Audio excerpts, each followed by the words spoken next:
Hello, and welcome to the first video in a series where we'll be scrutinising the claims of various movements, conspiracy hypotheses, ideologies, phenomena, and some of the people and organisations involved in them. And where better to start than the condition, not a recognised medical condition yet, but by the end of the series you'll think it should be, that links most of these videos and is, I suspect, one of the primary reasons for people falling for all these baseless claims in the first place: Apophenia. Now, without Apophenia, there would be no flat earthers, no sovereign citizens, no QAnon movement, probably no religious extremists, and maybe even no religions at all. But Mr. Kobe, what is Apophenia? What the? Oh, hi, Billy. Let's find out together. Apophenia is the tendency to see patterns and meaningful connections in unrelated things. You take a spoonful of confirmation bias, add a pinch of paranoia, and fail to fact-check any of the claims, and before you know it, Earth is hollow and run by lizard people. Mr. Kobe, is there any evidence to support those claims? So what is it? Let's throw 60 seconds on the clock. And go! Chances are at some point in your life you've looked at an inanimate object like any of these and seen a face. That's pareidolia, a subset of a larger phenomenon called apophenia. At the harmless end of the scale, it's looking up at clouds and pointing out various shapes. Elephant, flying cat, Donald Trump giving the Stay Puft Marshmallow Man a reach around. Dive a little deeper though, and it could be this guy, who seems to think this gets him good phone reception. Writers use it frequently in books and cinema, whether to lead you one way and then hit you with a plot twist, or for comedic effect, where both sides misinterpret events to reach the wrong conclusion. Practically every crime TV series has an episode where one of the team is falsely accused, blah blah blah. That's apophenia. Mostly harmless, until you stop being able to recognise it. And in recent years, people prone to apophenia have been exploited, to the point that some of them have lost everything.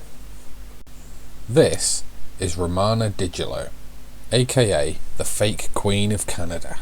She began her career as a grifter by running a political party that was never actually registered.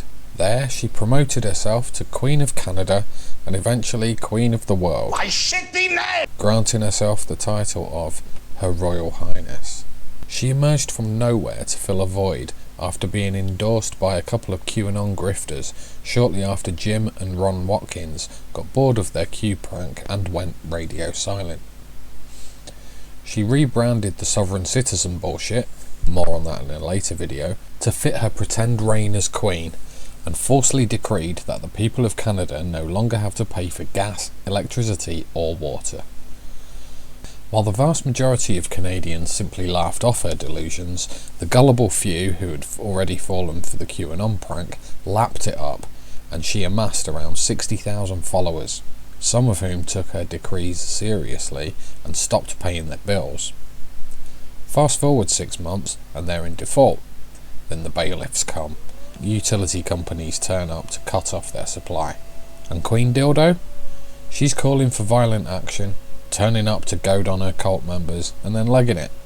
Fast forward a few more months and people are getting evicted and arrested. And does the fake Queen step in and stop any of it? Of course not. It's all pretend. She's fucked off in the RV, paid for by her gullible flock of sheep.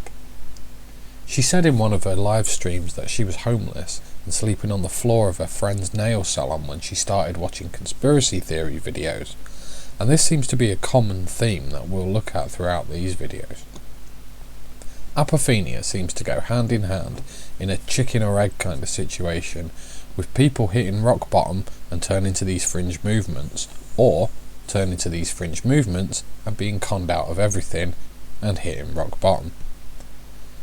She's even claimed to have special magical powers given to her by aliens, though the only powers she's actually shown are the powers to manipulate, use and ostracise people at will, and to part fools from their cash in order to fund her lifestyle. South of the border, and American apopheniacs are nearly always religious extremists who just love to use a little numerology to declare things they don't like to be satanic using Freemason and or Illuminati symbolism. Now take a look at these. Vodafone, you know, they're clearly quotation marks, aren't they? It's about speech. It's branding. Google down here. Well, who's to say it's 666? Why not 999? Perhaps Google is secretly run by the UK emergency services. Monster, more about that in a sec. But this one here, Donald Trump, 666. Does that mean he's the Antichrist? Try asking a conspiracy theorist that and see what response you get. So to elaborate on the monster logo thing, this lady sums it up perfectly. Classic. This is just a textbook example of apophenia in action and what happens when you let it go unchecked. Look at your M closely. There's a gap right here in the letter M. It's never connected. So you go into Hebrew. The letter Vav is also the number 6. Short top, long tail. Short top, long tail. Back and to the left. Back and to the left. You could have here in Hebrew 666 on the can. Except you couldn't, because this claim is utter bollocks. It relies on the assumption that the 3 claw marks represent 3 Vav symbols, which results in the Hebrew equivalent of 666. But anyone who bothers to fact check it will see that 666 in Hebrew is actually written as, and apologies in advance for the mispronunciation, Tav Resh Samach Vav, or 666. They wouldn't say 666. So it falls apart at the first hurdle. But my interest is the word monster. What do you see in the O? Is it a sword? I also see an S that looks like a 5, but something tells me you're not going to see anything there. There's a cross. Is there? Okay. What has Christ got to do with an energy drink? Absolutely fuck all. But why would you presume that any cross must automatically have some sort of connection to your particular religion? So I thought, well, maybe this is a Christian company then. BFC at the bottom of the can. Do you know what that stands for? Is it blindly following conspiracy? Believing false claims? Bullshitting for Christ? Bad fucking choices? Boldly flaunting crock of shit? Brainlessly following crap? That's the F word. Big can. I was way off. In fact, they write it on the side of the can, so I know that's the F word. Okay. Now, do you know what a MILF is? Yes, I do, and don't start fishing. On the box. MILFs dig it, and you will too. This is not a Christian company at all. So it's just like the vast majority of other companies in the world then, yeah? So why would they have put a cross on the can? Again, it's this false assumption based on absolutely nothing that any time a cross is used, it must be connected to your religion. It's fucking ludicrous. Here is the message. Antichrist. I don't know. That's about the dumbest thing I ever heard. Is there another agenda here? If God can use people and product, so can Satan. But, yet again, we have absolutely no reason to believe that either of those actually exist. So why are we talking about them, or rather why are you talking about them, in such a matter-of-fact way as though you know they exist? And look at it this way. Even if the M was not the issue, you cannot deny that that is a cross. Tiger. Are you sure about that? And what is witchcraft? When the cross goes upside down, bottoms up, and the devil laughs. Something to think about. It's really not something to think about though, is it? I mean, I spent all of about 3 minutes researching this and found it to be utter bollocks. It's got no basis in reality whatsoever. You're either too lazy or too stupid to fact check it yourself, and that's why you've fallen into this fucking stupid hole. This is how clever Satan is and how he gets into the Christian home and a Christian's life. No, this is how stupid people are when they let Apophenia go unchecked. And it breaks God's heart. Jesus said, "My people perish for lack of knowledge." Well, that's debatable, considering there's absolutely no evidence to suggest he even existed, but surely that is something for you to think about. But what happens when we use apopheniac logic against something that most apopheniacs like? For example, using basic arithmetic and cryptology to make Q messages equal 666, or showing photos of Trump throwing up the horns or one-eye symbology, and they run away. There's a formula to it. A very simple formula! They're desperate for the Clintons to be investigated for their links to Jeffrey Epstein, but how come they instantly dismiss the same logic when presented with photos of Trump and family with Epstein on numerous occasions? Fuck that. Anyone seen in his presence or confirmed to have visited his island should be, and I'd imagine is, being thoroughly investigated. Who gives a shit which way they lean politically? All nonces should be locked up. Yet another group who hate their own logic being used against them is flat earthers. They love photos from planes where you're too low to see any curvature, but tell them the photo needs to be zoomed out and they go silent. Show them a close-up of a ball so it looks flat and they'll accuse you of being immature.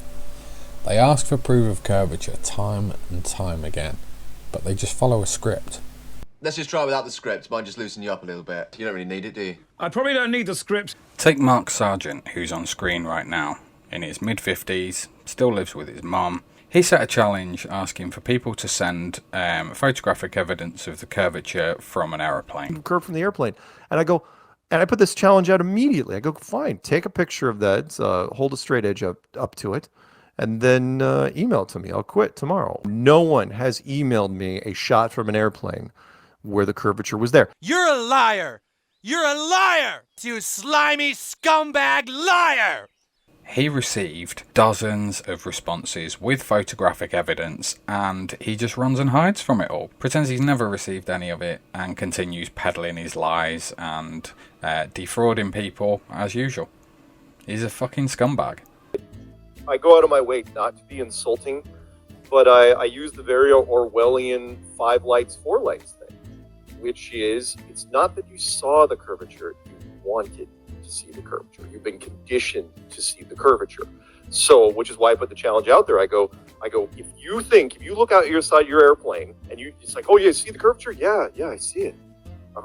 Fine, take a picture of it, put it back on your whatever screen, hold up some sort of straight edge to it, like this thing right here, hold up straight edge to it, and tell me if it's still flat. If it is, great. Send me that picture. I will quit Flat Earth tomorrow, and you'll be famous for getting me to just ditch Flat Earth. No one ever sent me anything. Why the fuck you lying? Why you always lying? Oh my god, stop fucking lying. Now, why would you lie about something like that, Mark, when we've all got access to YouTube's search feature? Like, do you not realise that people can use the internet?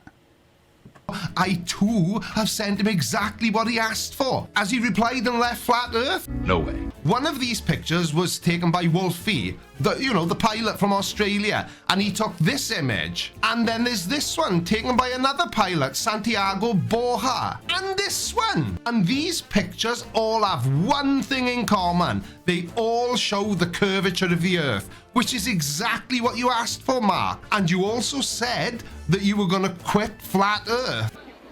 Well, we're waiting. And a nice harmless example of apophenia is the smart fridge scene from Dead Pixels. Bandwidth emergency, shut down your devices immediately. What are you doing? Putting an end to this gluttonous intake of our precious megabytes. Look at this! An iPad just streaming a shit video to no one. That's the news. There's been a landslide. Oh, a landslide. Meg, what are you doing? I'm unplugging the smart fridge. What? It's not a smart fridge, Meg. Alison, I eat the yogurts come back. It's a fucking smart fridge. So as you can see, the odd bout of Apophenia is pretty harmless, but it can be used by con merchants to lure gullible people into all sorts of nonsensical cults and movements. I'm not sure how, because none of these shitty scripts work in reality, as we'll see in the next video in the series, which is... Do you know what I'm doing? Really? How long have you been on Blood? 6 years, and you don't know what I'm doing? I know you're filming me. Yeah, but why do you think I'm filming you?